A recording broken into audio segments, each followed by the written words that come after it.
This is Tennessee Talks with United States Congressman Tim Burchett. Hello, I'm Congressman Tim Burchett, and welcome back to another episode of Tennessee Talks. Today I'm joined by my buddy Shawn Ryan. He's a former Navy SEAL and CIA contractor. When you say contractor, that doesn't mean like you do siding or anything like that, right? Not yet. Okay, not yet. Don't leave me hanging, man. Yeah. Kill off my whole viewership there. He's your founder of Vigilance Elite and the host of the Shawn Ryan Show. Shawn works on assisting and coaching veterans on how to use their skill sets when they transition back into the life of a civilian, and used his show to raise over $1 million to support those efforts. I can't imagine folks coming back, and I remember Daddy, when he came back from the Pacific, a lot of the stuff was just, you know, they wanted them to all put on a suit and get back to work, and it just wasn't happening. It's not that easy. Not that easy. No, sir. Shawn is also a member of the Veteran Advocacy Services, which is a group that helps members of the armed forces navigate the complicated Veterans Affairs benefits system. And Shawn, I want to thank you again for joining me on Tennessee Talks. It's great to have you, brother. My pleasure. Tell us a little bit about the Vigilance Elite and its mission. So Vigilance Elite actually started as a tactical training company. So basically what I was doing was I was training law enforcement and then civilians on, well, it started in law enforcement, then I branched out into civilians, and it was just, you know, we've just seen crime on the rise, right, you know, every year since I don't know how long. And as these active shooters kept, you know, it's happening more and more frequently, and so I wanted to give civilians a place to learn how to protect themselves, you know, learning just basic stuff, not trying to jump into Baghdad with all their equipment and sniper rifles and everything. Just, it was for the guy that wants to protect his family and church. Right, you know, on. And that's Yep. how it started. Okay. Well, you know, you hear that a lot of the tough guys, and I around folks that, you know, go to gun shows and stuff, and you hear folks talking, and, you know, I can remember being with my dad and some guy talking about something, and Dad would just kind of look at me and just kind of go, no. Yep. That ain't the way it goes down. That ain't the way it goes down. There are a lot of talkers in that genre. Yep, you know? I'd say so. Well, can you tell us a little bit about your time serving in the CIA? I'm pretty sure I was in the midst of some CIA when I was in a meeting dealing with UFOs, and I had Matt Gates with me, and we asked some pretty tough questions, and one of the pilots started answering, and it was apparently made the CIA very nervous. And I leaned over to Matt and I go, I think those spooks are getting a little nervous over in the corner, because that's what you know, because these guys were like, and I knew that they were like wanting to shut the guy and they couldn't. And I suspect what you did with serving in the CIA would have been a little different than wearing a suit. Very different than wearing a suit.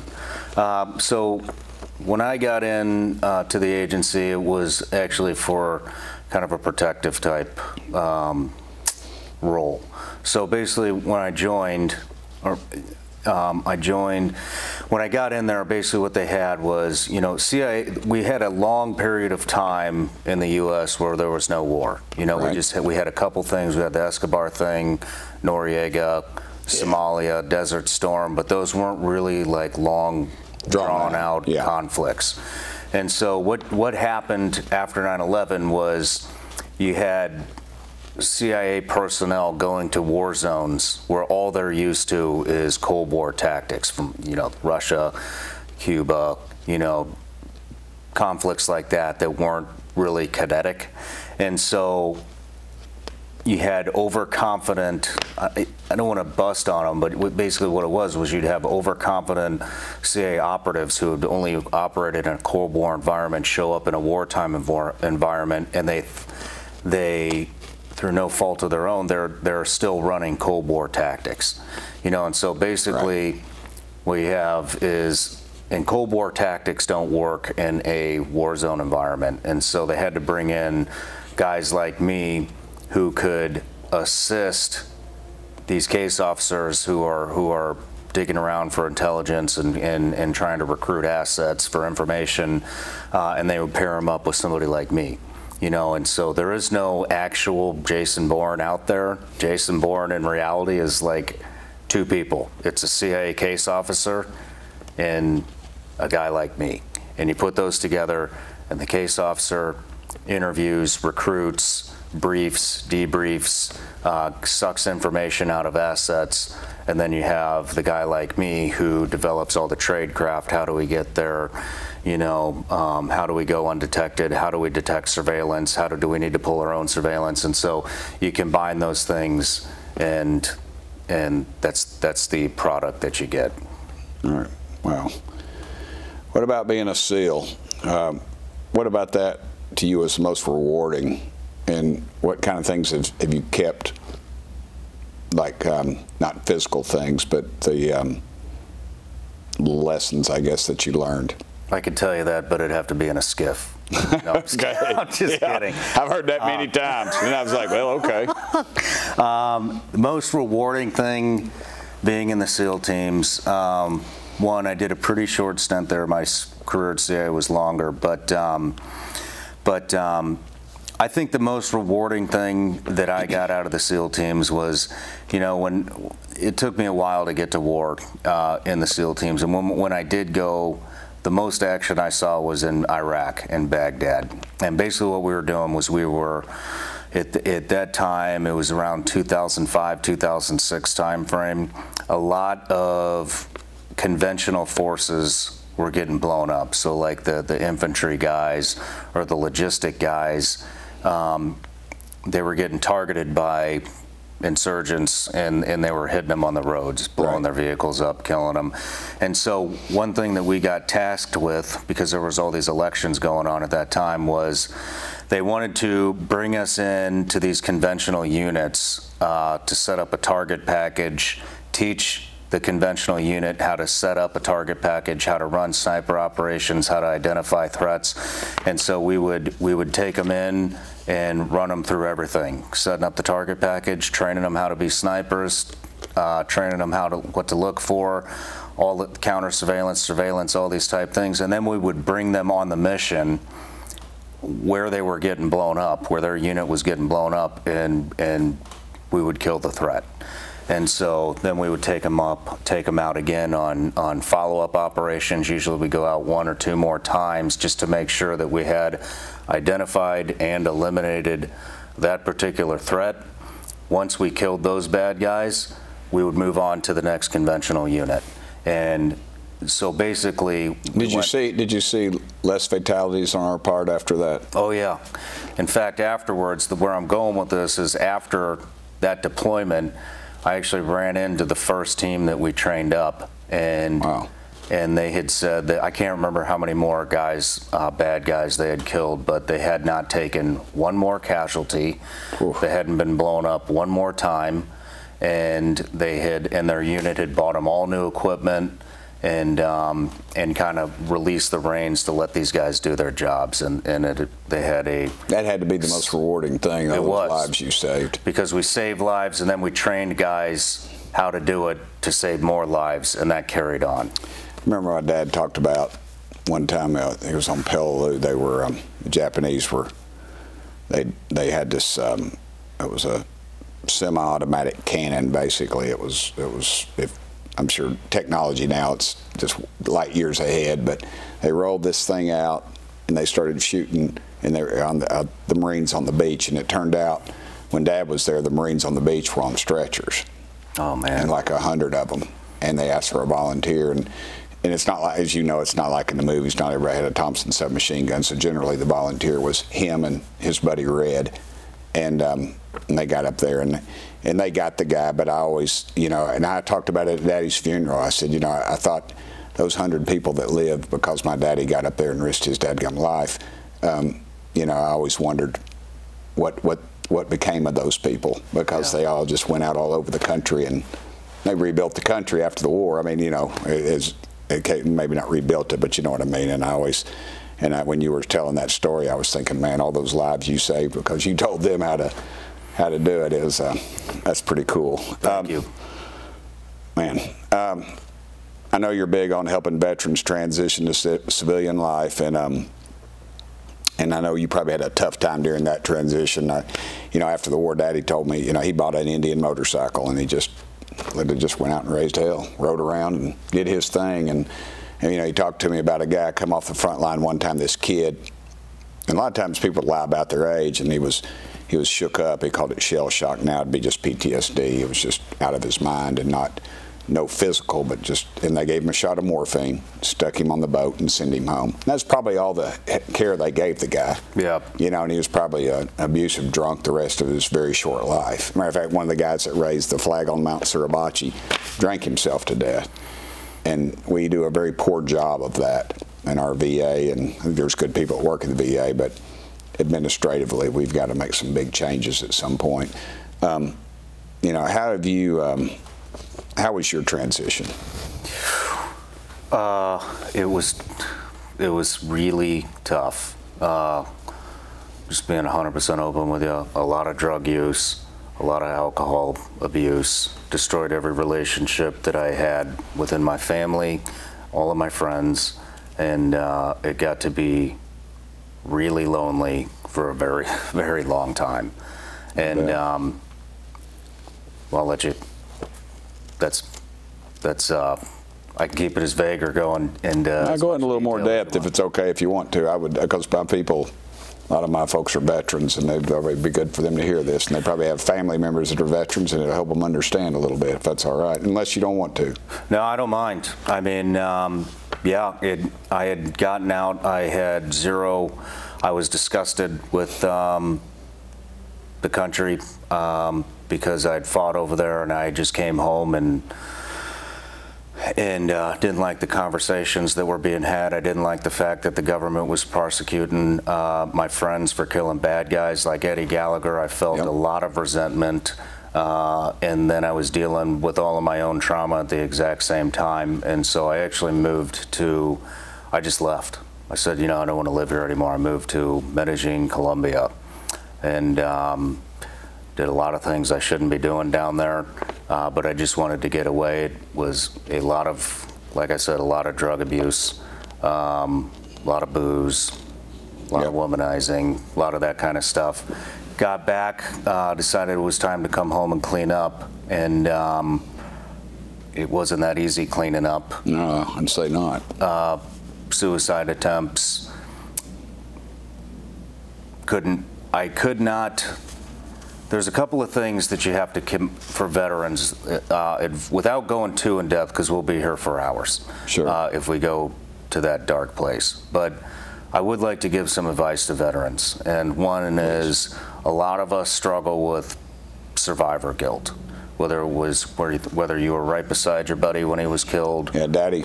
Or you were home when he was killed. But one thing that you have to remember, and we get caught up in these endless cycles of, why was it my friend? Why wasn't it me? Why was it my friend? Why wasn't it somebody else? You know, instead of, and we get into these, that cycle can continue forever if you let it.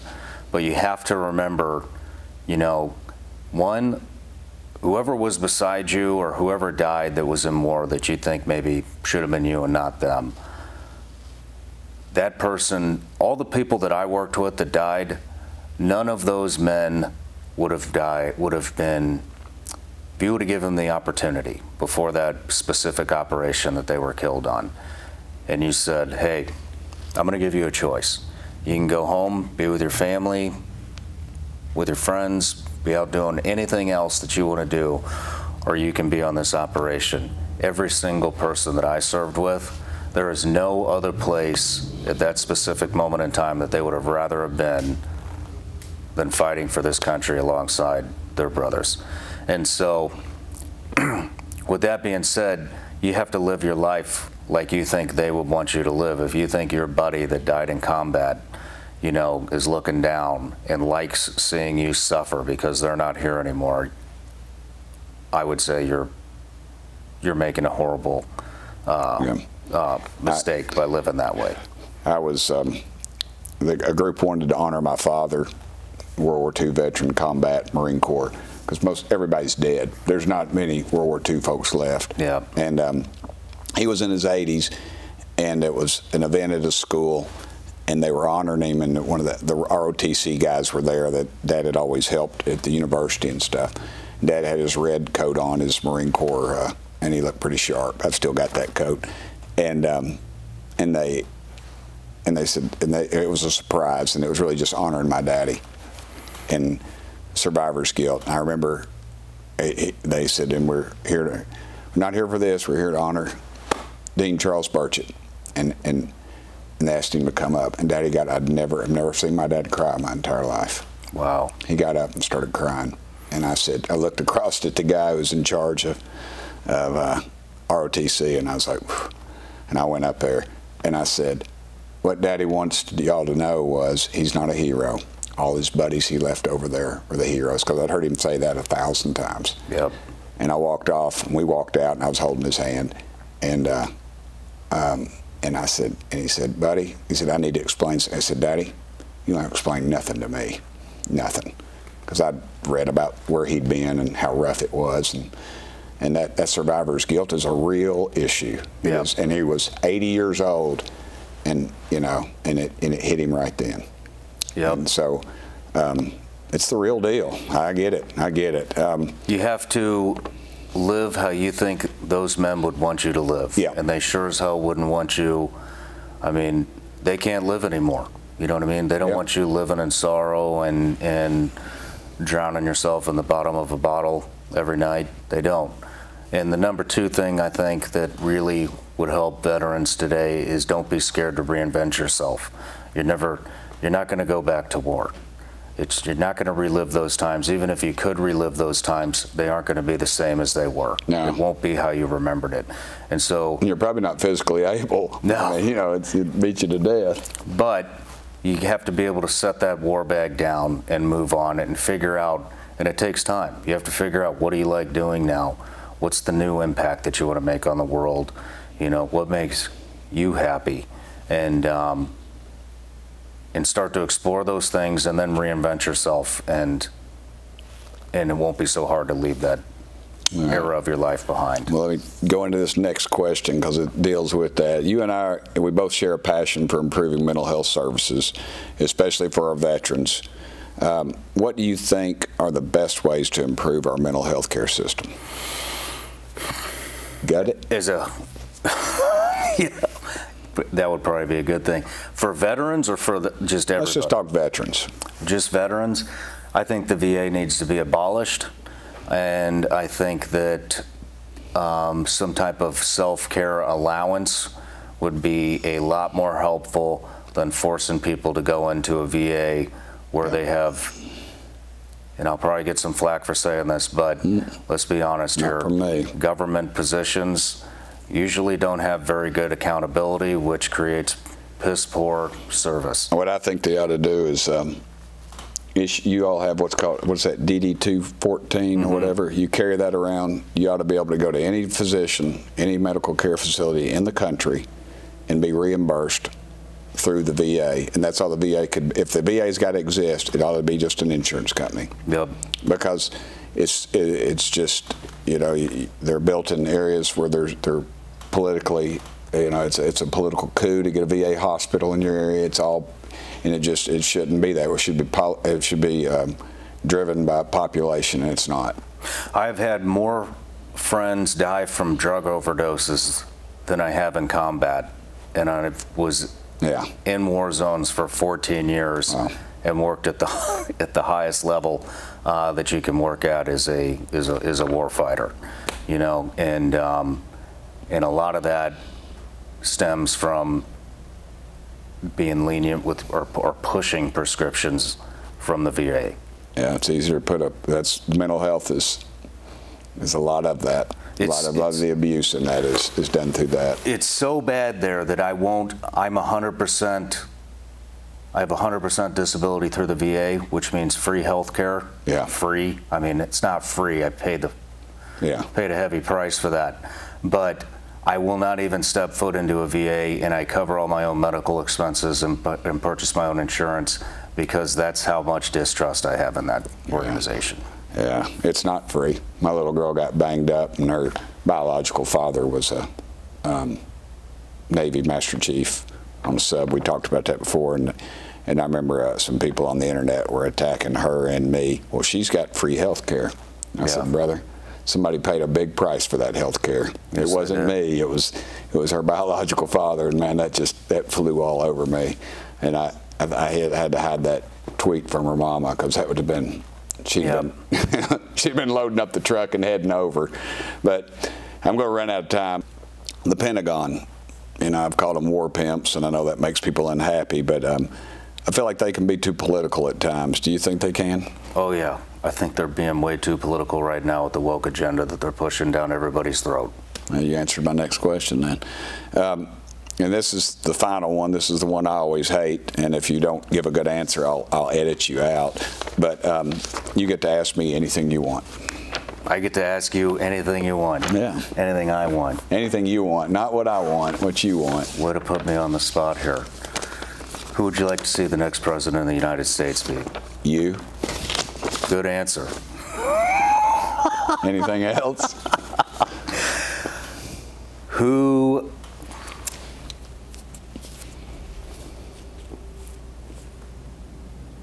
It's all fair. Take your shot. Who do you think the Democrats are going to prop up in place of Biden? I think it's going to be the governor of California. He recently was handed a bill. He could have vetoed it. I believe he let it go into law that allows for the Hollywood crowd that's on strike to get benefits. And benefits are for people that lose their job, not who voluntarily. I mean, that's just the way it's set up. And so I think Hollywood will be helping him redo their agenda, redo his history. Great. And that's who I think it'll be. I think he's going to be the guy for them. I don't know that it'll go anywhere. I don't know where it's going. I was asked when I came off the steps of the Capitol one time, who are you voting for president? I said, no, who you pushing for president? I said, me. And they said, you're running for president? They all got their pens. I said, heck no, I ain't running for president. I said, but I'm on the ballot. And I said, hey, I keep in my own lane, brother. Yeah. And they all laughed and said that was a good idea. But anyway, Shawn, I want to thank you, brother. It's been a pleasure. And I'm glad you're in our state. I wish I could get you over to East Tennessee, brother. You and your family, a lot of room over there. Well, hey, if this county keeps going the way it is, I'll be over there before too long. All right. A lot of freedom-loving folks, too. They'd love you, brother. Well, anyway, I'm Congressman Tim Burchett. I want to thank everybody for listening to another episode of Tennessee Talks. Thank you all for sending me here. Thank you. Thanks for listening to this episode of Tennessee Talks. Please subscribe to the show on Apple Podcasts, Spotify, or wherever you listen to your podcast. Keep up with Congressman Burchett by following Rep. Tim Burchett on Twitter and Instagram, and Congressman Tim Burchett on Facebook and YouTube.